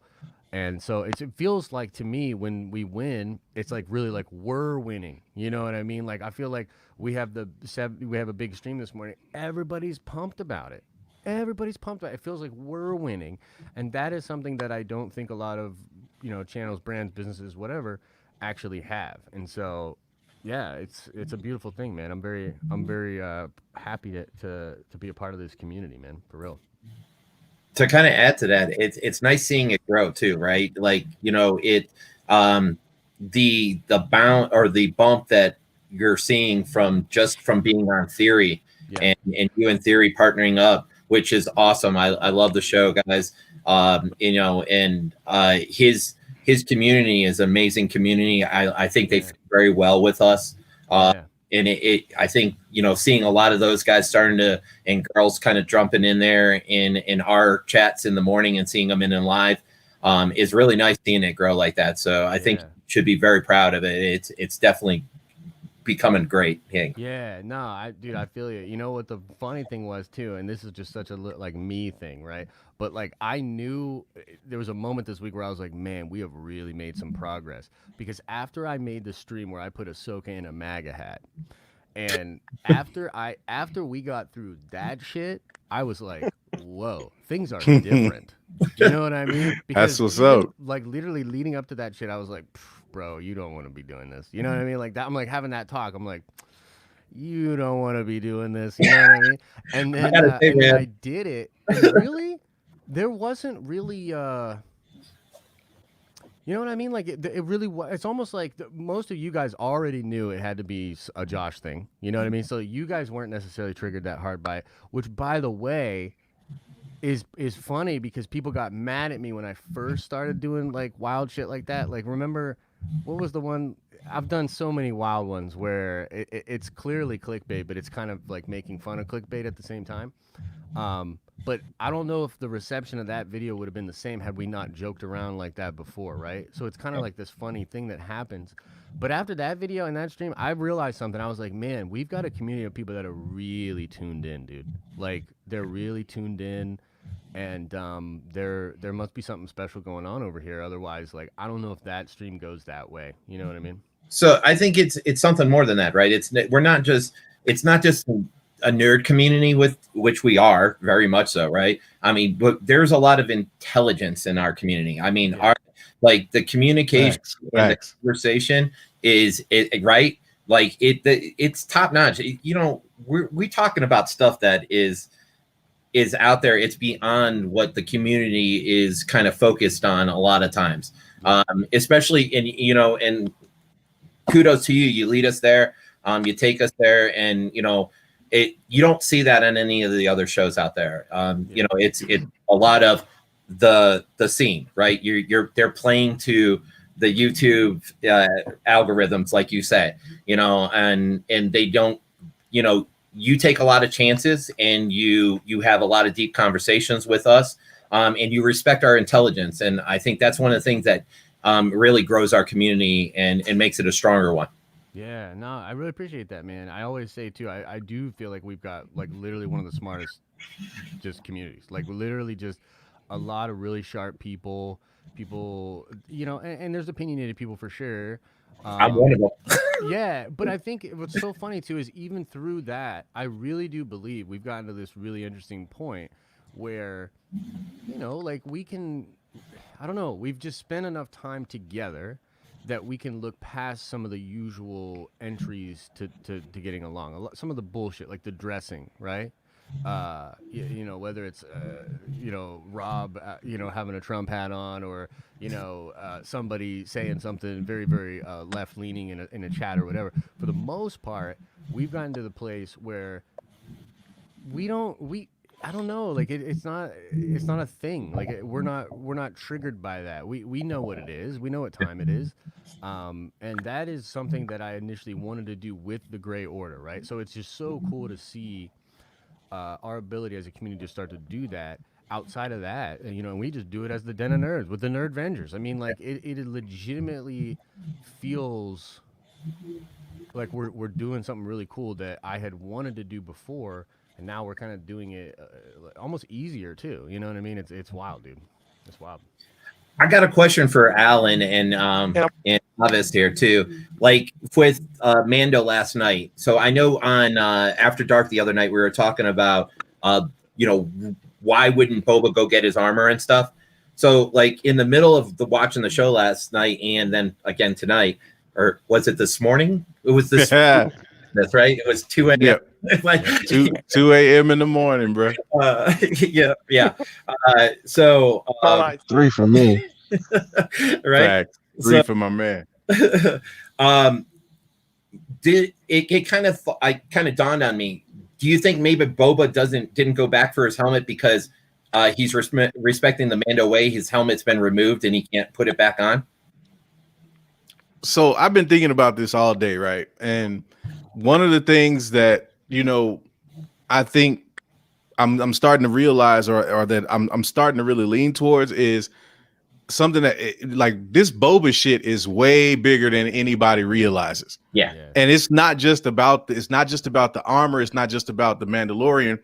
Like if you go back and you really think about Boba's history, like within Star Wars, like in the canon and the movies, like this dude was on Camino with his pops, like when the whole Jedi shit broke and the Jedi Sith thing broke out. Like he was right there and saw that shit. So it's like the Empire probably knows that. And they know this dude's got secrets. And they've probably been looking for this motherfucker for like ever. And so him getting rid of that armor was probably one of those things, like he was like, that was, something that he did out of necessity because he was just trying to go off the grid because you see, the Empire was scooping up all the Force sensitives they could find. They're trying to wipe everybody out. They wiped out the Mandalorians. And so he was probably on some, I got to like totally get away from that anyway, just for self-preservation. But that there's secrets that Boba knows that like people don't even know yet. And it's like Boba had to run in with Luke, you know what I'm saying? Right at the Sarlacc pit and everything on Tatooine. He's the one person that can kind of confirm all of this shit that everybody's been like whispering about. Yeah. And so it's like, I think what's going to happen with Boba and because my thing is, I was thinking to myself, I'm like, so how do you turn this into, if you're going to give me a Boba Fett spinoff show, what the hell is that going to be about? Like, what is going to be the draw for a show about Boba? It's got to be something that we don't know yet. Like a revelation that we have not figured out. So I think the Boba thing, dude, is way bigger than what anybody knows yet. So I think like if and I'm a big Legends person, so you got me in chat and Josh has seen me throw this way, especially like with what you're saying there. So for me, a Boba show would be not him reclaiming his armor, but reclaiming the Mandalorian mantle. So like in Legends, he goes back to a planet of Mandalore to seek out his daughter because he's actually dying. Like he needs to get a treatment because he's dying. Okay. Because it's something like a clone disease. Is that right, Josh? Remember? Yeah, I vaguely remember it, but yeah, I think it had something to do with just being older and being a clone. Right. So he goes back trying to get that, and at that point in time, they're like, "No, man, you're not a Mandalorian, and get out of here." We don't respect you. They don't kind of honor him, and he, in the process, earns that back, right, and kind of helps them grow that. It basically helps reunite the Mandalorians as a whole as a pack that they kind of go in there and they fight against the Vong with. So I would love to see something like that. Now, Josh, is that something that you would like to see them go, or would you like to see something a little bit different? No, I'd be down. Maybe something slightly different, but I think just in general, the idea of him kind of coming back to the light or earning his stripes within the Mandalorian culture would be great. As someone that's a big fan, and this is kind of what I tried to explain to Star Wars Santa, where it's like, look, man, like I do think he went out like a chump, but I want more from him. Like, I love this character. I love him from the EU. Like, I think he's incredible. So I want to see him get his due diligence in live action. Yeah. I agree that, like, it's got to be something big. Like, I think think about it. They went for it in the first episode, and they didn't just go for it. Like they went for it. Right. Yeah.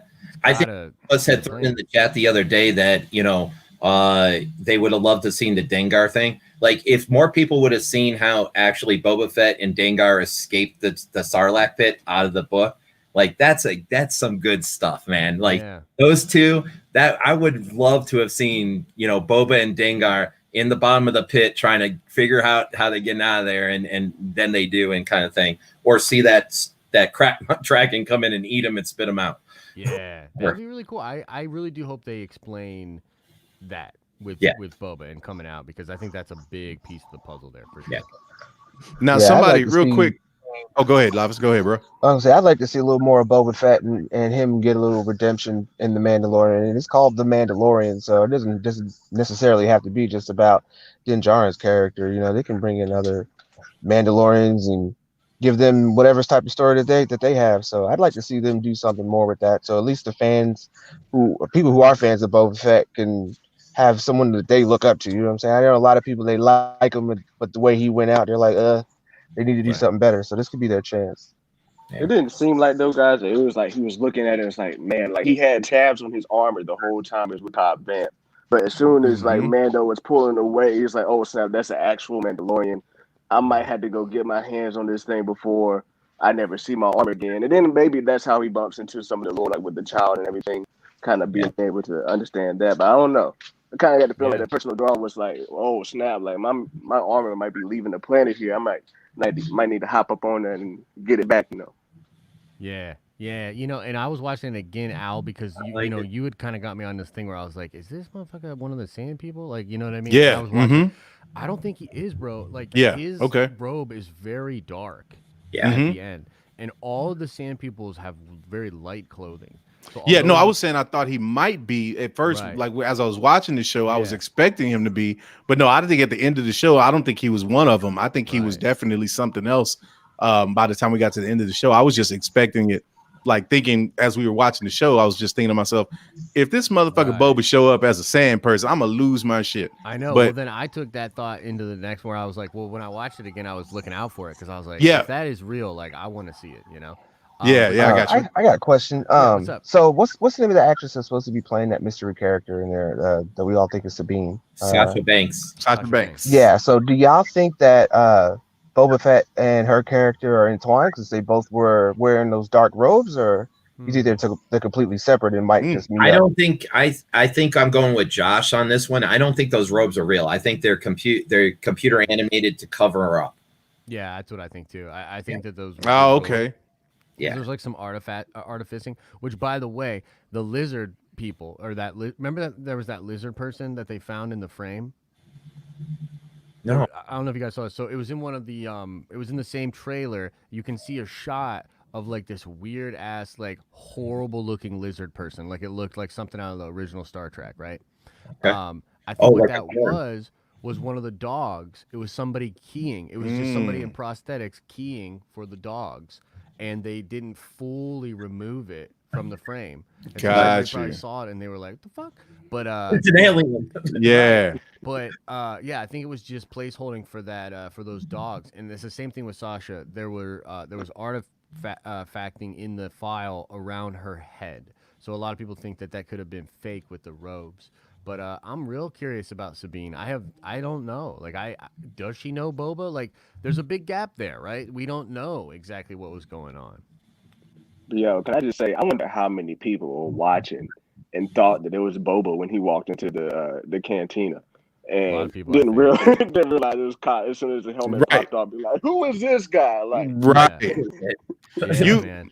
It was funny though because it was like right at that scene, and it was as soon as he walked in, I was like, this shit don't even fit this dude, man. That ain't Boba. Like, come on. I'm like, and for a minute, I was so caught up in the movie and in the show, I didn't even think about Cobb Vanth right at that moment. It totally blanked on me, and then I was like, "Oh shit, I knew it. That is dude." But I was like, "Ain't no way in hell that's Boba Fett this early in the show." Like, nah, this shit don't fit Yeah, right. no, I That's didn't not like it. Boba, man. Too. Like, he's Nah, so yeah, it lanky. did. Have my Yeah, man He's like Timothy poking walking out all his, like, broken neck, looking. The neck, he was Yeah, like his yeah. gut and stuff. It's like you take Yeah, him he, in Photoshop, you smoosh him down, you know what I Right. mean? And then he looked look like normal. somebody took Woody and put the Mandalorian The armor on him and had him Mandalorian. come out the box like. like, Oh, Hell man. yeah. Ooh, Oh nice. man. Oh, he's There gonna it is. flex on There him. it is. Oh, I see So, you. dude, I am so Nice. interested to see if Boba gets his armor back and like if he starts getting some upgrades. Because here's the thing, right? Like they've been selling us the same fucking Boba Fett figures for like 30 years, bro. No shit. Like, are we Making about a to get killing. an upgrade? Like, can we get a little upgrade for my guy? Man. Just a little one. like, you know? Oh man. right? Yeah. That's Wow. I think that's what's gonna happen, man. I think Boba's gonna get his armor back. They're gonna tweak the shit out of it, and I think you're gonna see some stuff where because I do think him and Din Djarin are gonna have like their standoff, like they're gonna have their little confrontation. But I think the flip side of that is those two cats are gonna be working together at some point, and I don't know if it's gonna be necessarily Boba using his knowledge and shit to help get Din Djarin and the child to where they need to be, or if it's just gonna be like on some side quest type shit. But those two are gonna hook up at some point, and we'll see him and Din Djarin, I think, the same way we saw Din Djarin and Cobb Vanth in episode 1. Like we're gonna see that shit, and it's gonna blow people away. Do you think it'll be Yeah. this season? Or do we not see Boba until next? Oh no, I think we're gonna. And this is one of the things that Josh was talking about with me last night or this morning, and I've totally flipped to Josh's side. Like I don't think they're gonna wait on this Boba Fett shit. Like Boba's gonna be in the next episode because they've got to at least they know what they knew what they had with this Boba Fett shit, right? Like Favreau and Filoni knew it, and they knew people were gonna be like jonesing for that shit. So we might not get the conclusion of that story or what's going on with them, but we're gonna get more breadcrumbs in episode 2. Like they're gonna tease that out until they resolve that. I would love to see Right. that. Yeah, I don't know. think that's going to happen. Like, because the way they do regular shows and the way the shows have been going, none of them are direct connections, right? They're like episode, and then they they're like to another planet, or they're flying somewhere, or they're already. It's not like a direct. So you're saying this is like a part 1, part 2, or? Well, not necessarily. Like I think Josh, like, the way he explained it this morning was that Din Djarin can't leave Tatooine with that armor. Like he can't leave Tatooine and take the armor with him. Like they've got to resolve that situation with the armor before exactly. Unless like Din really believes that that's who dude was talking about. It all has to do with this Gore Koresh guy. Like, was Gore talking about Cobb, or was he talking about? Yeah. And I'll tell you this too. Go ahead, just real quick. I think if you look at season 1, the places where the season is really tight and it is really episodic is like 1 through 3, and then basically 7 and 8. Those are all episodes that are written by Favreau, and Favreau has written pretty much everything this season. There's only 2 episodes that he hasn't. So I would expect a lot more of da-da-da, and then maybe in the back half of the season a little bit more space. But here's my thing, and I told this to Al, that does not mean that Boba's just going to join the team. Right. No. It just means they're going to resolve the armor situation. So question. Do you think it might be something like Boba does something and he... Oh, my bad. Yeah, go ahead, Kendall. Sorry, what'd you say? Kendall. Oh, I was about to say, so you think it's something where like Boba makes like a move and they feel like it's worthy for him to get his armor back at the end of the series to say, here, and then you go off to his own Boba spinoff, or what do you think there is? Yeah, so like basically probably what will happen is like Boba will catch him at the spaceport. They'll have a thing. Boba will get the armor back in exchange for maybe letting Mando know where some other actual Mandalorians are. Because here's the thing, like Mando's searching for Mandalorians to get help, right? I feel like he's going to meet Boba, but Boba's not going to give him that help. But he might point him in the right direction. Maybe to a Sabine, maybe to a Bo-Katan, something like that. That's kind of where I see it going. Yeah, we know they're going to go to that one. I don't know. And then, so like, what would be the connection? Maybe if that's the next stop, like, how would they get there? You know, what would that logical jump be or reason for it? And that's still something that is like, why would we be going back to like Monacal or wherever we're going? You know, what would be the reason that we're doing that for this particular storyline? Like, there's not, you know, there are not many famous Jedi Moncals. Right. And, you know, so it's not like that. That's like, hey, this is a planet where we know Jedi existed. Yeah. So it's like, how and what does that relate to? I think it's all going to tie into the Imperial Remnant, and it's all going to tie into Moff Gideon. I think Gideon and that Remnant is going to be way bigger than we first thought. And it might even be connected to why Boba went off the grid, why Fennec Shand ran away from the guild. You know what I mean? Like, you know, because like Al was saying, like, the Empire knows all about Boba. They know all about him. And if they're looking for more clones, maybe they're looking for dude to literally clone. You know what I mean? So there could be a bunch of different reasons why he's not feeling it. But I think that'll be the next thing, is like the impetus for him to go back to Navarro, the impetus for Mando to do a lot of these things, I think will be connected to Gideon. And real quick, because you just mentioned the whole thing about using him for clones.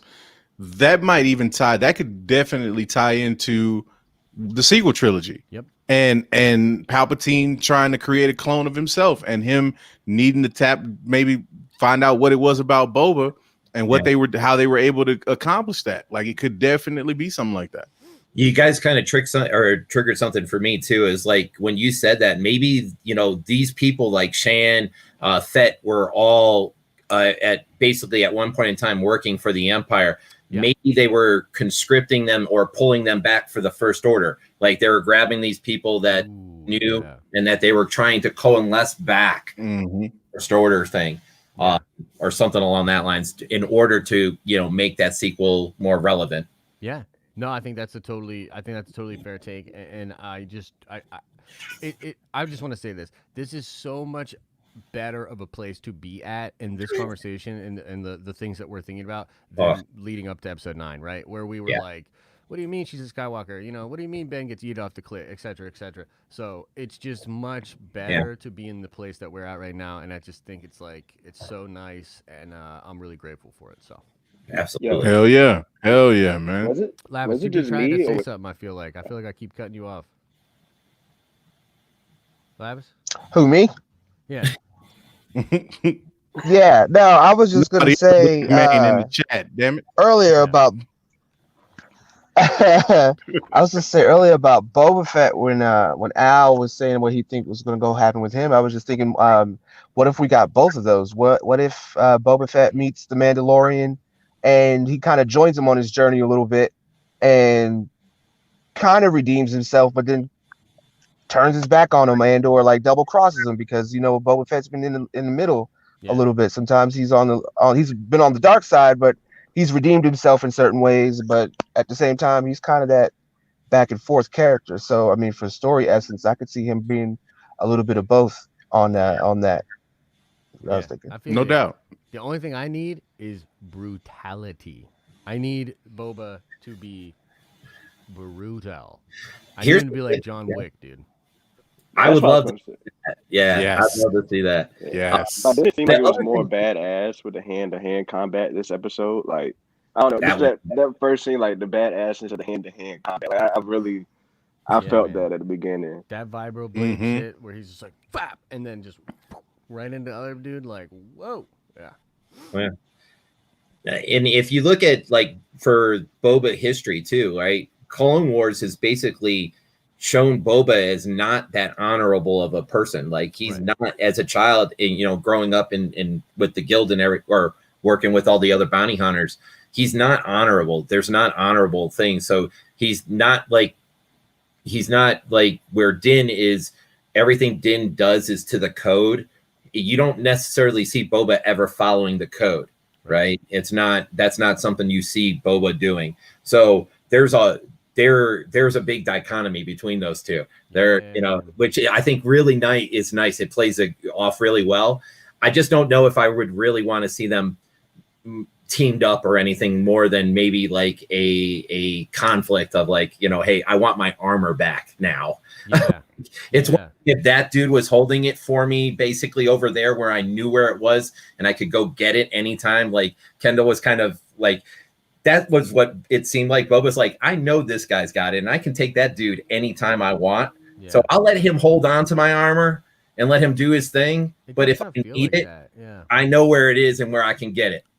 Yeah. Like Mandalorian coming in and taking my armor. Now that's a whole other different thing. And that's a different level. And I don't know that I want that level right now. Now. Right? Yo, imagine like Boba watching from the distance and seeing Mando just flying out of there. Like he's like, "Yo, how am I supposed to get my armor back from this guy?" Right. See what he just did? Like he took down a dragon. Bro. Like, yo, it's funny you said. I'm playing around with this idea. I might do the video for this, but like, so you guys know I'm like really into like that mythic storytelling, and right, and like so dragons and like slaying the dragon and like a village slaying a dragon. Like these tropes have been in like a lot of stories, and there's just like a lot of cool like mythology behind that kind of thing and like what it represents. So I was thinking about doing like one of those kind of trippy videos where I was sort of breaking down like what it means, because it's so wild, dude. Like we literally saw Mando kill a dragon, dude. Slay a dragon. Like, And go ahead, Al. I was just gonna say, I'm real quick. I'm doubling down on what we talked about this morning too, Josh, with that pearl. After hearing, I can't remember who it was earlier in the stream that was saying that in KOTOR that it was a kyber crystal. Yeah. They focused really hard on that pearl when they pulled it out of that dragon, bro. Yep. And I was like, there's gonna be a payoff, because Dave Filoni does this shit in Clone Wars and Rebels all throughout those series, where there's this little throwaway shit, and then all of a sudden, because he did it with like the Loth Cats, he did it with Morai, where it was like all of a sudden it's like, oh, so now you play a big role, and I ain't even pay attention to your ass like 3-4 episodes back. That pearl, I think, is gonna play a key role somehow in what happens, man. Yeah, no, because that pearl goes on. I forget whose lightsaber is made from a crap pearl. But a crap pearl is a kyber crystal that has been in the digestive tract of a krat dragon for a period of time, and then it condenses it and makes it even stronger. So stronger condensed kyber crystal. Like I forget who, man, but that's a thing. Imagine if that's it turns into Baby Yoda saber. Well, my point. I was gonna say somebody's gonna get it. Yes, but they gave it to the. Didn't they give it to them though? I mean, it's their property. It's right? their pearl. Yeah, that's true. That's true. Right? Yeah, they can roll up on it. But I can see them coming back. They're gonna have to pay that back off, and they're gonna roll back up and see about that, because if my man's got that dark saber, they're gonna need something to go up against that. So I can see that playing a huge part later. They're just gonna dumb it down for now and see how many people it just passes over. But if what you're saying is wait, crate dragons? Wait, what about this? Oh, maybe what if the crate dragon, the darksaber is created from a crystal? Yeah, dude. Dude, that's awesome. I was just say, what if Ahsoka gets her 2 white sabers from the similar thing. Yeah, dude. That would be great. I really do hope it has something to do with what goes on next, man. It was such an epic, dude. That was crazy, bro. Like, can you imagine like writing that and just being like, I think I'm gonna start season 2 off with Boba, Cobb Vanth, and a dragon, and you're just like, fucking what? That's what I'm saying, man. This is what we've been waiting for. And then in the next breath, he's like, but you know what? We'll show him with the trailer. Fucking nothing. Don't show him the damn thing. Yeah, we're gonna show him a water planet. Yeah, exactly. Yeah. Hell yeah. Right. I find a lot of properties that do that, where they give you really nothing in the trailer. That means there's just big implications in whatever it is. You know what I'm saying? Just way so nobody's spoiling it, and just to see how many people are completely interested in it. And when it pays off, it completely always. That Feige shit, man. That's that Feige shit. Agreed, and I think he had a hand in this too. But I'll tell you this: it was so cool because we do know a lot, right? We've been talking about a lot, but it's still cool that like I didn't know they were gonna do this episode 1, and like the way it happened, and like the thing, like I'm still like really enjoying the ride, and so like for me, I'm okay with like learning about these things and speculating or whatever, because when I'm watching the show, like I'm just totally absorbed. Like all that knowledge and all that stuff like disappears, and I just get into it. So yeah, yeah, like we're And honestly, in retrospect, 2 weeks ago watching that trailer, now I really don't care. I'm not. I don't give a crap. Not at all. I've locked in. Yeah, man. True. It's very true. I think that's a totally good point. Yeah. But I think we're gonna call it there, guys. We're going about 2 hours. I appreciate everybody being here. Any last minute questions from anybody? Anything you guys want to talk about? Anything you want to say to the peoples? Thank you for having me. I appreciate it. Of course, man. Of course. Absolutely. I appreciate you. Yeah, thank you, Josh. Thank you for having us tonight, bro. Good to be back on the stream. Absolutely. Of course. Be sure, we got the community stream in the morning, right, Josh? We got the Nerdvenger stream. Nerdvenger stream, yep. The Nerdvenger stream, and then right after that, man, the first episode of Afternoon with your boy Al and your boy Lavas. Gonna miss you guys tomorrow, man. I gotta work. Afternoon. Right on. Look That's forward what we're to doing. that. Absolutely. Exactly. All right, everybody. I'm going to take you guys out of here. Thank you again. Thank you, everybody. Thank you. And thank you guys for watching. All right, well, before we get out of here, I might as well try to put this back on.